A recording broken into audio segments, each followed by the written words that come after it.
So, I think I need to finally talk about this situation in Haiti. I've been avoiding it because I've been waiting for more information. We know very little still, but there are a few things coming out that I want to get on the record, sort of my first impressions, and see where things go from here. So, for those of you who don't know, because it hasn't really been a top story any day of the week, even though, I mean, to me, it's kind of a big deal. Maybe it's because I live in Florida and Haiti's, pretty close. Know a lot of people from Haiti, so Haiti feels more important, I guess to me than maybe it does to other people. But the president of a neighbor getting assassinated is kind of big news,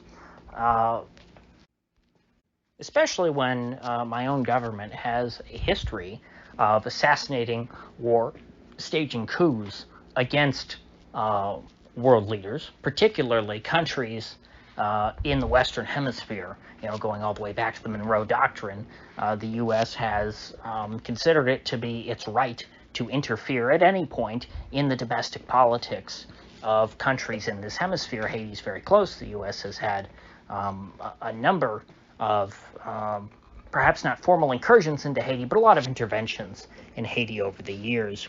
Now, from what I understand, this president that was assassinated was considered to be a pro-America guy, as I would imagine most presidents of Haiti are. You don't really want to be overtly anti-American if you're a Haitian president. It's just too big of a liability. I would think that if they had, some real fire-breathing Chavista type of guy who's just like, damn those Americans, screw them, he wouldn't last too long. Now, very quickly, I saw people blaming this assassination already on the United States, and I have not seen any evidence to indicate that. What we did see, which was very strange to me, was that the assassins who just went to his house and killed him, there wasn't a whole lot of resistance there. They just showed up at his house and said, hey, we're going to kill you now. Goodbye. And almost killed his wife, although I think she's still clinging to life. They were disguised as DEA agents, which seemed odd to me because I think of the DEA as a domestic U.S. police agency, not the kind of agency that would be operating in foreign countries. The DEA is supposed to stop drug dealers, I would think, in the United States, not in Haiti. And why would the DEA be showing up to the home of the president of Haiti? It seems like a very strange cover that these guys were going for. I would think that they would look much more conspicuous dressed as DEA agents in Haiti than they would if they were just in plain clothes or dressed like guerrillas, maybe. The other strange thing was that there were apparently Americans among this group, and looking at the guys who have been arrested so far, it seems like they were white. For the most part, most if not all of them. The guys that we're seeing who have been arrested were white guys, which again is another strange choice. It's like, why wouldn't you just hire local Haitians? If the United States for some reason wanted to assassinate this guy, why hire foreigners and make it obvious? Why hire Americans?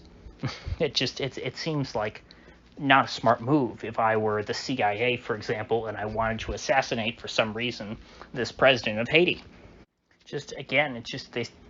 They really stand out.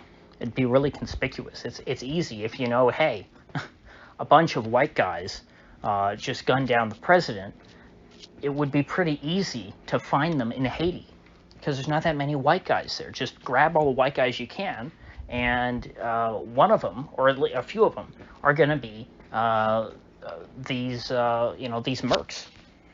And so far, I'm not convinced that the U.S. is behind this. It just seems too obvious. It seems like whoever did this wanted to make it seem like it was the U.S., or at least I shouldn't say make it directly seem like, because there hasn't been anything concrete.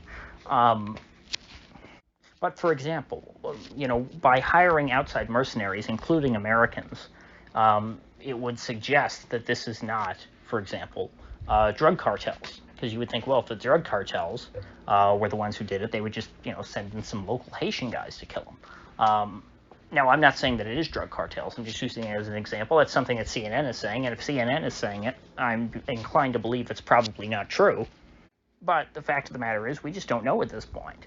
Um, Now, what made me want to finally talk about this is that the U.S. Department of Homeland Security and the FBI are apparently on their way to Haiti to conduct their own investigation, or I guess to assist the local Haitian investigation into this, which makes me very nervous, because if there's one thing that I know about the FBI, it's that they have a tendency not to get to the truth of matters like this. They have a tendency to just cover up the truth and manufacture some kind of story that benefits whatever their political goals are.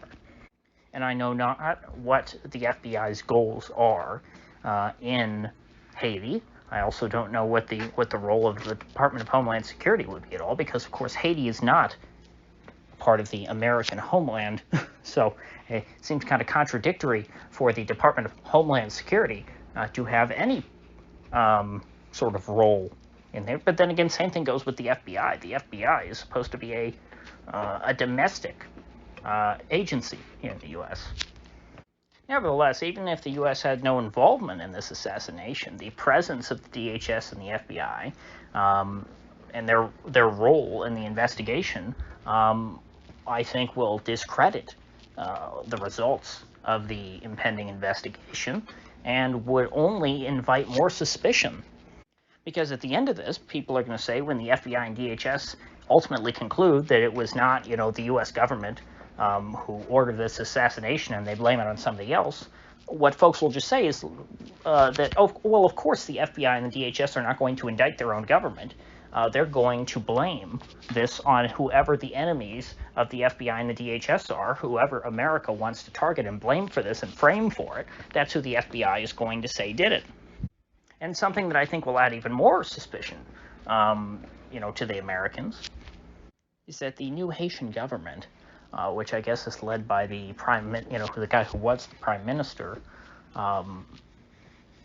they specifically requested that the U.S. come and assist them, which would make it look like, hey, these guys are American shills.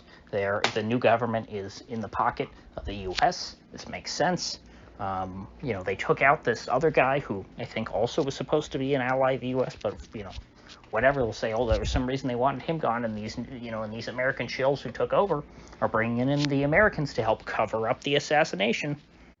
And so this is an example of a situation where I can very easily see the conspiracy theory being spun, even though I myself am not inclined to subscribe to it at this point. Who knows? There might be more information that comes out that makes it seem like there actually was a motive for the Americans to do this.